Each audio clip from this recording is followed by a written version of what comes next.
Hey, Composing Gloves here, and today I'm going to be showing you how to make the bass sound from Alan Walker's Sing Me to Sleep and sort of where it sits in the mix. So the sound we will be making, this is my version of the sound. And this is the original. Now it's really hard to hear it. So now that you've been like, whoa, that's like kind of hard to hear, listen specifically for the bass sound. It's in there. It's layered underneath just tons of chords and melodies and all sorts of things going on. So one more time.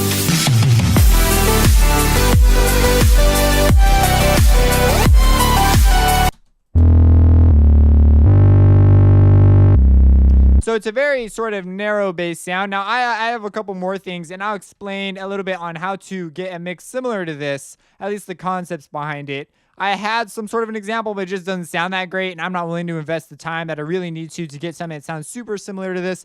This is mostly about the bass sound. So the bass sound is really simple. These bass sounds tend to be, but the processes that you go through, if you haven't gone through them before, maybe just a little mysterious to you. So basically, I opened up a Harmor, and on Harmor as a VST opens up with a saw wave, and then I threw it through a log distortion. It's a type of distortion that Harmor provides. So if I were to open up, a new Harmor, and I have enough Harmors, all named Harmor. So I'll name this bass example, and I'll color it yellow to make it different. And then, okay, so we're given this, right? Whoop, and that's really high up. And okay, so that's what you get.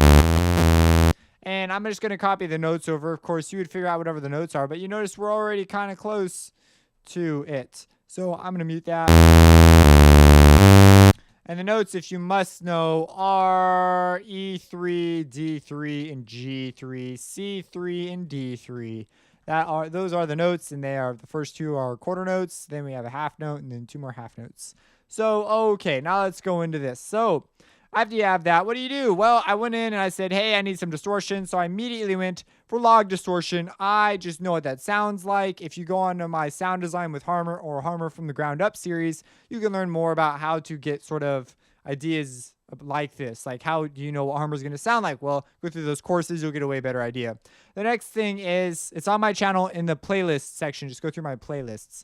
Then, if you play it, that's really great, but we need to shape it to fit the mix. See, if we have a bass that's taking up that much room in our mix, like if I were to open this up, let's go ahead and send this to a track. Just hit Control-L to do that. And we will look at how much spectral content it is taking up. How many of the frequencies does this sound require to get it to sound like that,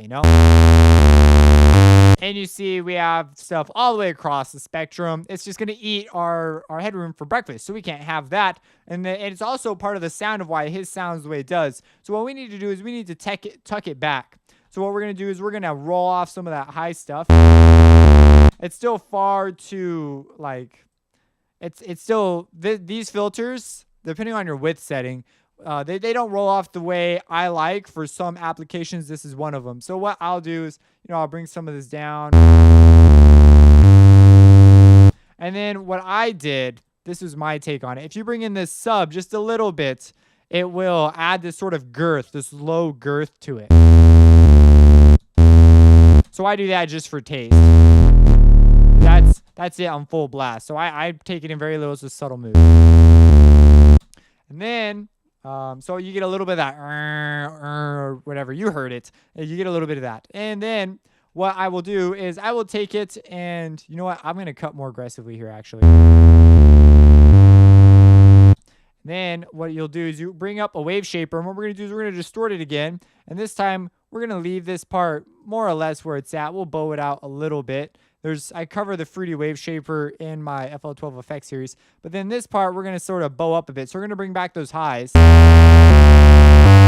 And you might be saying, why would you do that? It's sort of counterproductive to what you just accomplished by rolling off the high. Well, it has a different sort of timbre, a different sort of quality to it. And I need to match the overtone qualities, and then I can filter it back. So I am distorting it to get some of those harmonics back, and then I'm going to filter it out again. This time I will have this timbral quality, which will sound much closer to the original. It'll sort of have, I guess, a warmthness to it, because right now it's sort of bright and edgy and sharp. But if we take out some of that high end, and I have a particular filter I'm going to use. This one is called the free filter, the Fruity Free filter. And so Just load up one of those. And it's by default on the low pass. Take off the Q. We don't want any resonance. And basically, it's just sort of like a really specific volume knob at this point. And what we can do is, this is with it on full, and you notice it puts a frequency limit of 1600 hertz on us already.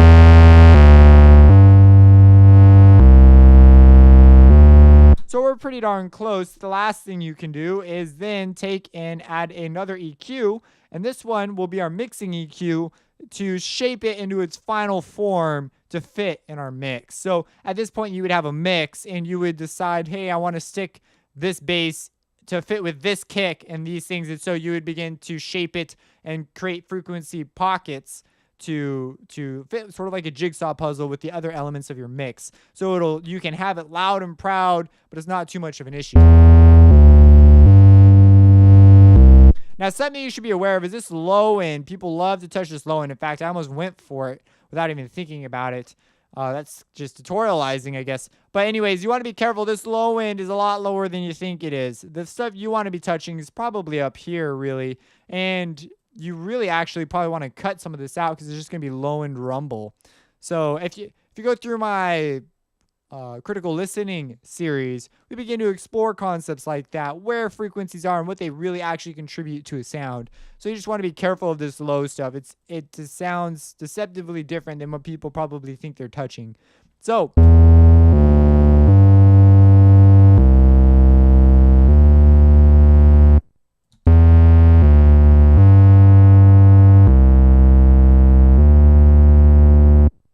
because it's a logarithmic scale too. Now I realize I have like a mesh of things. That's like whatever.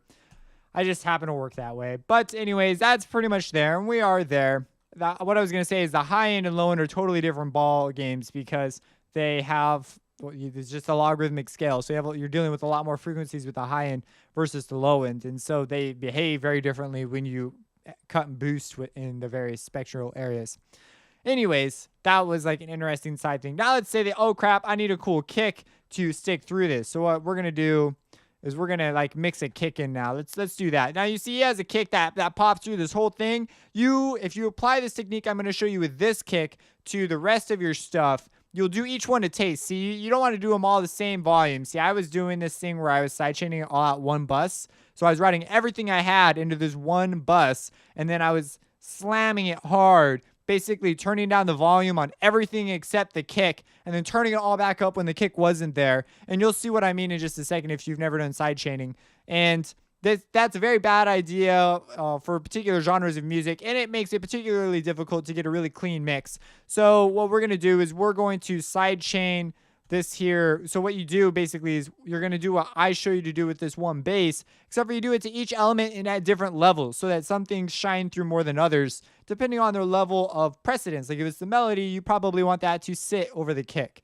So what we're going to do here is we're going to take our bass example, which is an 11, and when you see that we have this kick on 9, right? And I have a couple things for this kick. I'll take them off for now, and I will show you what I've done to this kick. So here's our kick. And our kick is in the audio files, and it sounds like this. This is the one I settled on. I went kind of fast, so that's our kick. It's already pretty thumpy and big. Now, if I add my EQ here, I took I gave it a little bit of low-end girth, around 100 hertz. I cut out some of the mids, and then I gave it a little bit of presence, a little bit of snap at the top. So that, you do that to taste. I was moving kind of fast, and then I added Maximus to this whole mess. And what I did here is I used it as a multi-band expander, which might not have been the wisest move. But this is something I'd come back and, you really finesse and get right for your particular track. So the high end looks like this. I didn't really touch anything except the bands in this case. I have a series on Maximus. And so what I like to do is I'll leave this first part of the compression envelope alone, and then I'll expand the rest of it.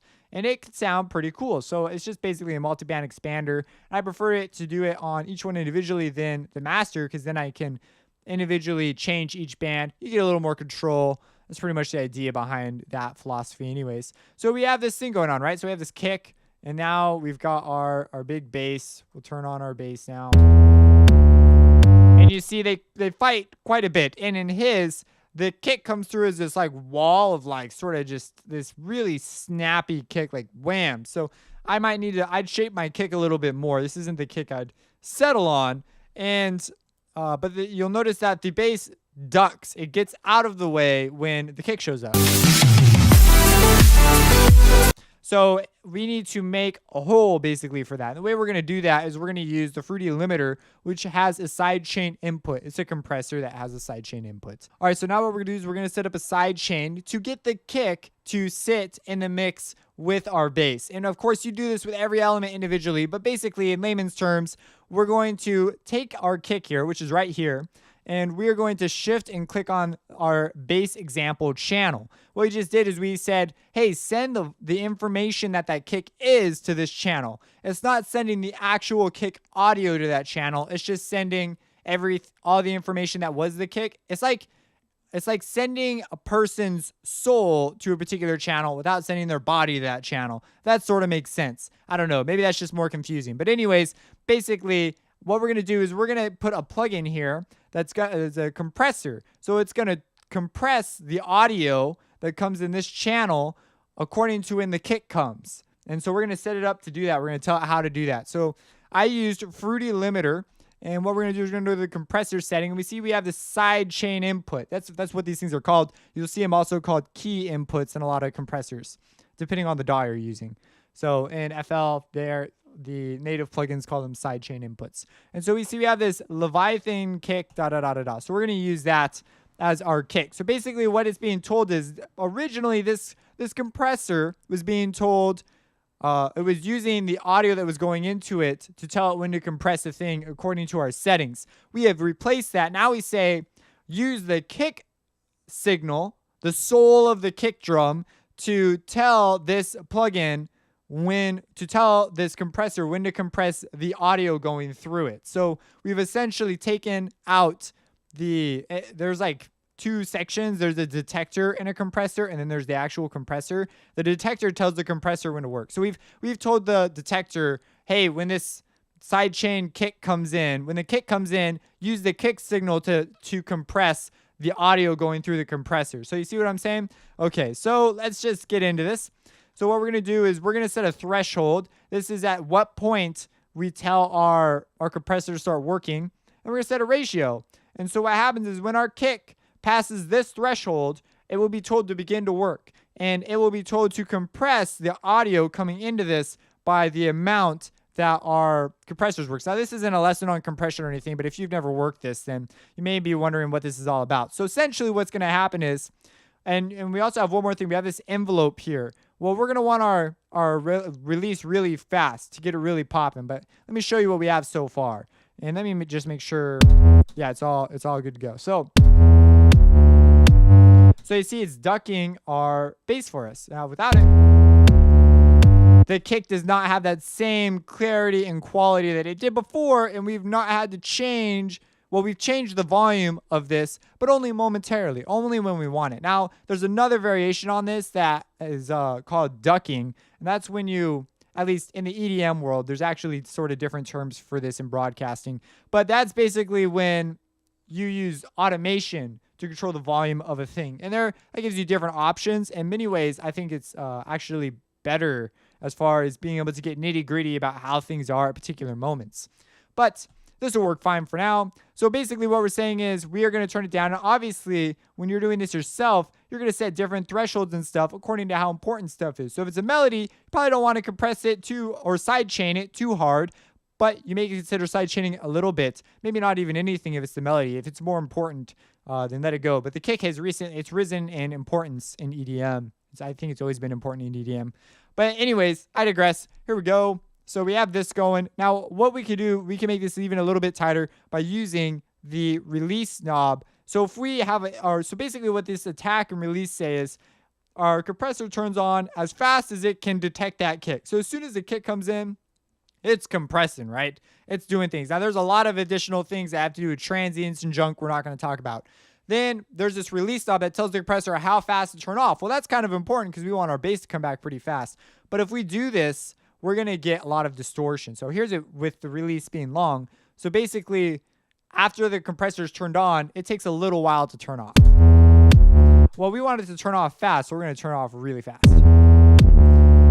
But then you get that problem. And what's happening is it's turning on and off so fast that it is actually creating it's rewriting our waveform. It's turning the volume on off so fast, it's actually adding harmonics and changing stuff. So it's a kind of distortion, which could be used, and some people do use it.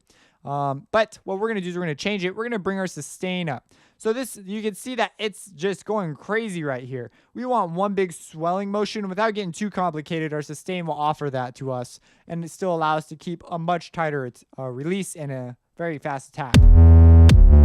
And you see that we've still got these like white, now the white line has smoothed out a bit, but it still looks a little sort of, let me blow this up.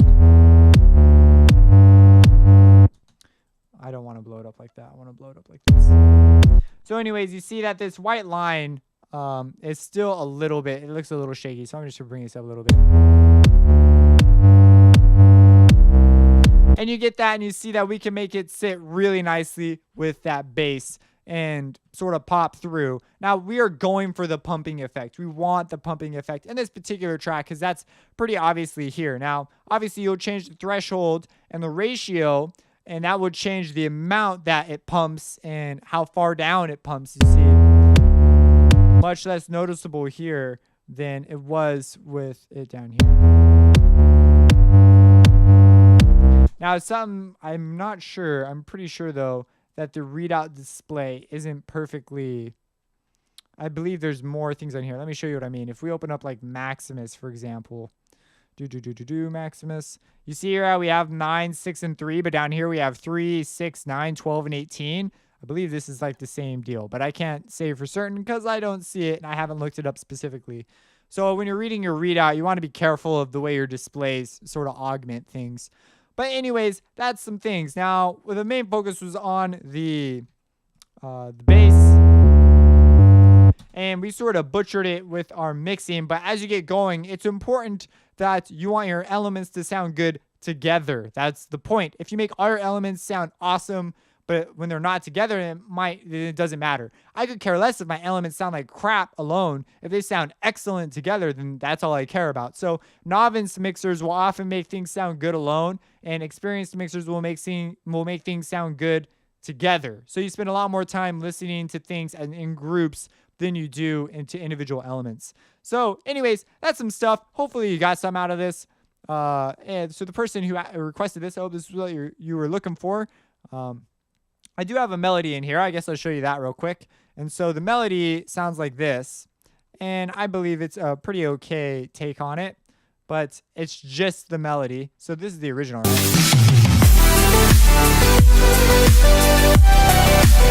And this is what I have. Now, this one is like a little bit out there. But anyways, it's what I did.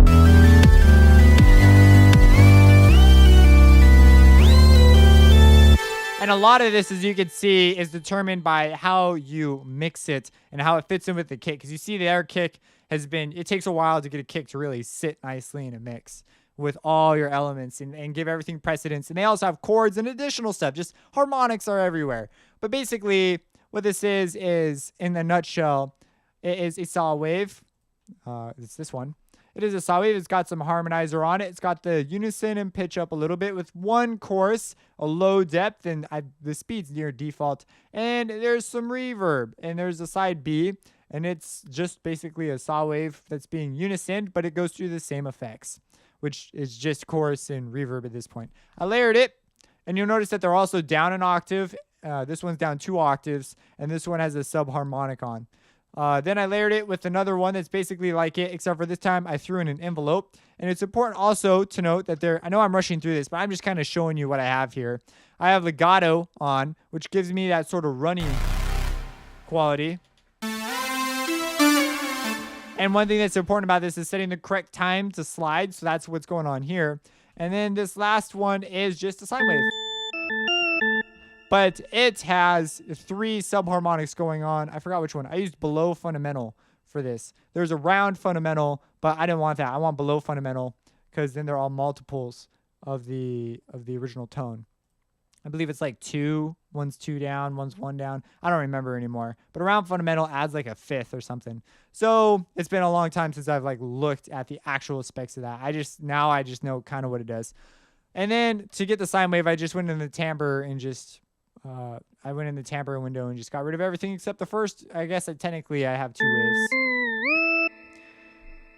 But anyways, so that's what's going on there. And it's not that crazy. Here, there's some reverb and stuff. And so together you get that. Now, I layered them all. They're all playing the same thing. And what they're playing is this melody was a little tough to figure out because he does this crossing the bar line thing. But this is the melody. So it's an E minor. And we have this do do do do do do do. And yeah, these are tough melodies to figure out because look at all these things. This crosses a bar line, this crosses a bar line, that crosses a bar line. This is a glide, so that doesn't technically cross the bar line. He hits the beat here, so giving us satisfaction that we've hit the beat. But that's one of the things that makes this melody's flow is that it just sounds unsettling to end here. So we know there's got to be more. So we really like that melody. So you see here, this crosses a bar line, this crosses a bar line, this crosses a bar line. Just crap like that. It just makes it difficult to tell. And to top it off, this doesn't even start on the bar line. But I don't like playing it for you like this because he's got this drum roll and there's the bass and the chords and stuff that do hit that give us a sense of beat 1, but the melody comes in after, and it might have been consumed in a sidechain too, but I don't think it was.